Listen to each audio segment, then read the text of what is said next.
जीने की राह।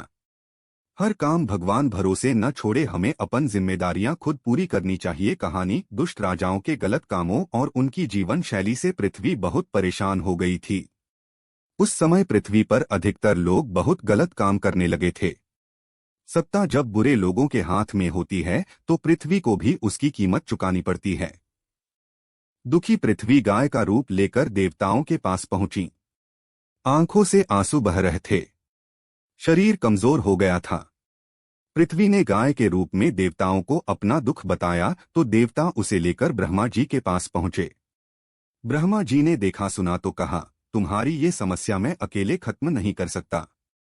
हमें भगवान विष्णु की मदद लेनी होगी। जब ब्रह्मा जी ने आंखें बंद करके समाधि लगाई तो उन्हें आकाशवाणी सुनाई दी। आंखें खोलकर ब्रह्मा जी ने सभी देवताओं से कहा, मैंने अभी समाधि में आकाशवाणी सुनी है। भगवान विष्णु ने हम सभी के भावों को समझ लिया है। उन्होंने कहा है कि मैं अवतार लूंगा और आप सभी देवता भी पृथ्वी पर जाएं। अपने अपने अंशों से जन्म लें। जब मैं अवतार लूंगा तो सभी मेरा सहयोग करें। भगवान विष्णु की बातें मानकर देवताओं ने ऐसा ही किया।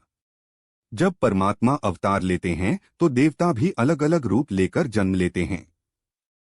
कोई भगवान से रिश्ता रखता है, कोई भगवान से दूर रहकर उनकी मदद करता है। इसके बाद भगवान दुष्टों का संहार करते हैं और पृथ्वी को राहत पहुंचाते हैं। सीख। जब परमात्मा हमारी मदद करने आते हैं तो हमारी भी जिम्मेदारी होनी चाहिए कि हम भी अपनी भूमिका निभाएं। आज काफी लोग भगवान पर सब कुछ छोड़कर सोचते हैं कि सब कुछ भगवान ही करेंगे, लेकिन ऐसा नहीं करना चाहिए।